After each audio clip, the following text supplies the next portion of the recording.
Hi, minasan, konnichiwa! Aqui é o Ricardo Cruz e chegou aquele vídeo que vocês adoram, que é o vídeo de perguntas e respostas. Vamos responder dúvidas dos nossos queridos seguidores a partir de agora.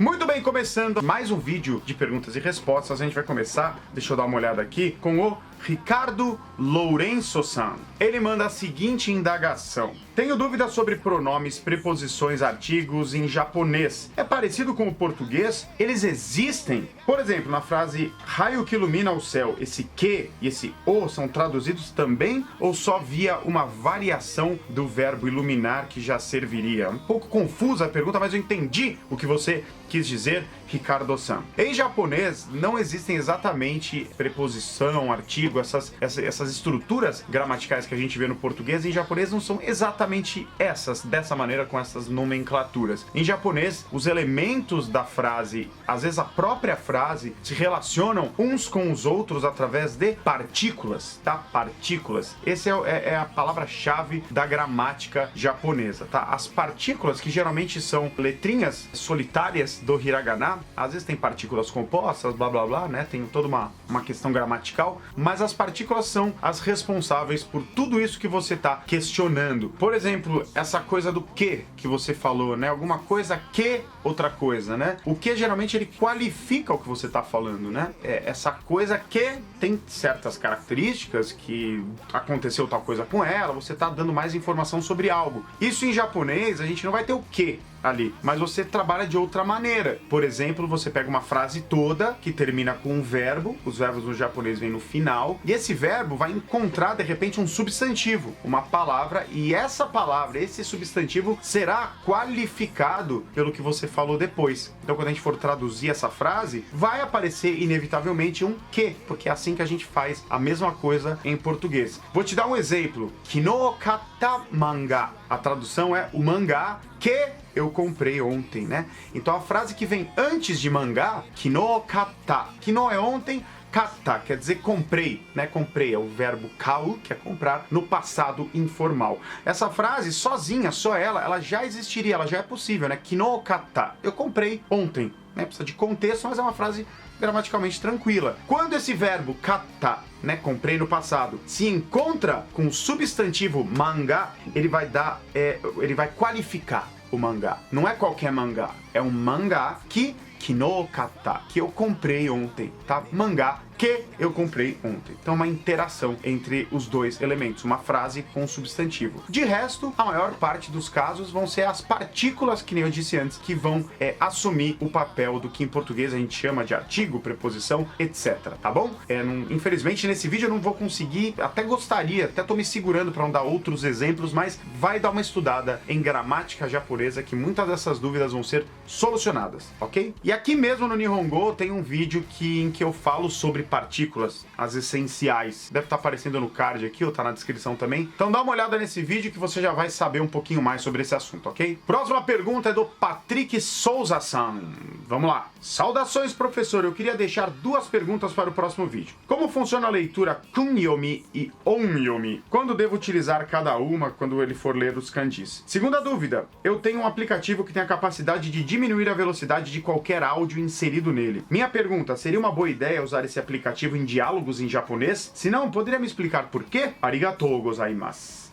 Muito bem, Patrick-san. Bom, você começa falando de kunyomi e onyomi, tá? Que são as duas leituras básicas dos kanjis. Kunyomi é a leitura japonesa, né? São as palavras que são de origem japonesa atribuída aos ideogramas que têm origem chinesa, né? Os ideogramas foram importados pelos japoneses da China, e quando os ideogramas chegaram no Japão, os japoneses já tinham a sua linguagem, já tinham as palavras, que não é parecido com o chinês. Viu, gente? Tem gente que pergunta, japonês e chinês é a mesma coisa? Parece não, nada, nenhuma palavra. Completamente diferente, igual português português e japonês, não tem nada a ver. Os japoneses já tinham suas palavras para as coisas, seus termos para as coisas, o que eles não tinham era um sistema de escrita. Quando esse sistema chegou via China, eles pegaram lá um kanji que já existia e deram para esse kanji as palavras que eles usavam para falar as coisas. Então chega o kanji de peixe da China, que na China é lido sei lá como. Aí eles pegaram, que eles sabiam que aquele kanji significava peixe, e peixe em japonês, os japoneses já tinham essa palavra, era sakana. Até hoje, sakana, peixe, eles pegaram a palavra, a pronúncia sakana e atribuíram ao kanji de peixe que veio da China. Deu para entender? Essa leitura japonesa das coisas é chamada de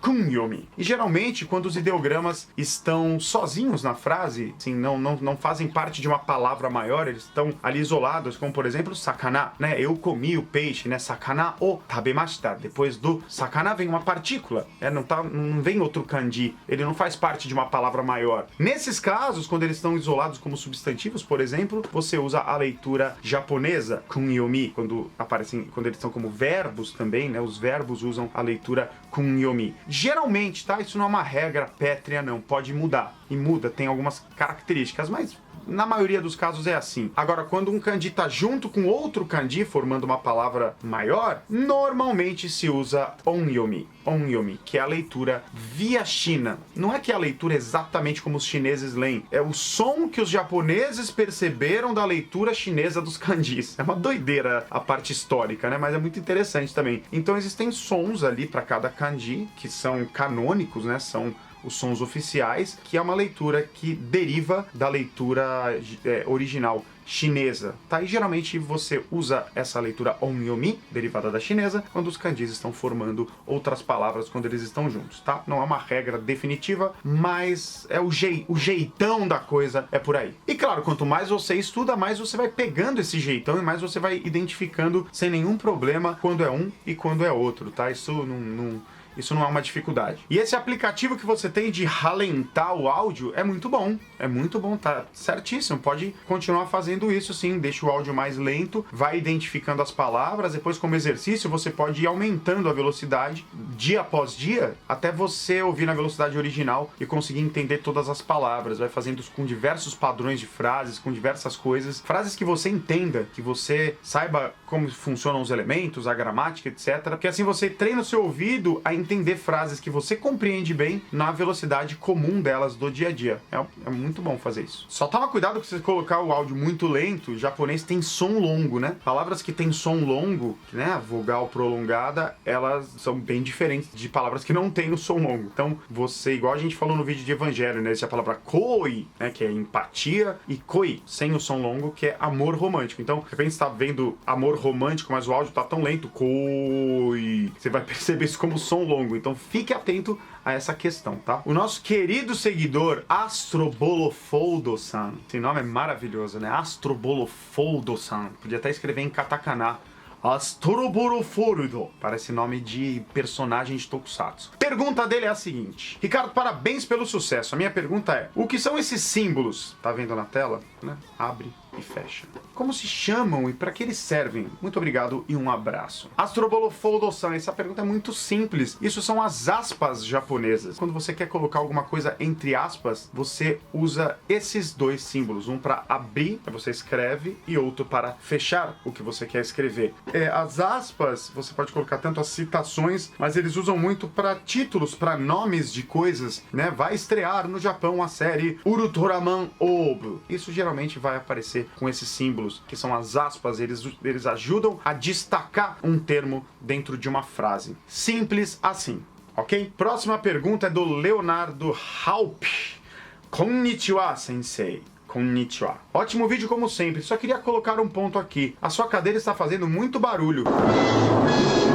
Vamos tomar cuidado com a cadeira. Esse vídeo eu tô atento aqui em não dançar muito nela. Mil desculpas, Leonardo-san. Próxima pergunta. Carlos Daniel nos questiona: antes de aprender os ideogramas, eu estou aumentando o meu vocabulário para depois ficar mais fácil associar a imagem dos kanjis às palavras. Gostaria de saber se realmente estou fazendo certo. Olha, Carlos, eu acho que não. Acho que você não está fazendo certo. Não faça essa diferenciação entre aprender vocabulário de um lado e aí depois eu vou iniciar o estudo de kanjis. Então vou pegar a palavra, igual eu falei, sakana, peixe, eu já sei o que é. Agora vamos ver que ideograma é o ideograma que significa peixe, que é lido sakana. Não, faz tudo de uma vez. Não precisa fazer dessa maneira. Você, através da leitura, através do consumo de materiais nativos, que você vai ler bastante coisa em japonês, já pega o kanji, já pega a leitura desse kanji como as palavras dentro de contextos mesmo, já vai estudando dessa maneira. É muito mais eficaz e muito mais rápido. É mais rápido e eficaz, com certeza. Você não precisa separar as coisas. Nunca separe. Consuma o idioma da maneira como ele foi feito para que se consuma ele, entendeu? Se japonês é a interação entre kanjis, partículas, hiragana, katakana, consuma dessa maneira. Pegue textos em japonês e vá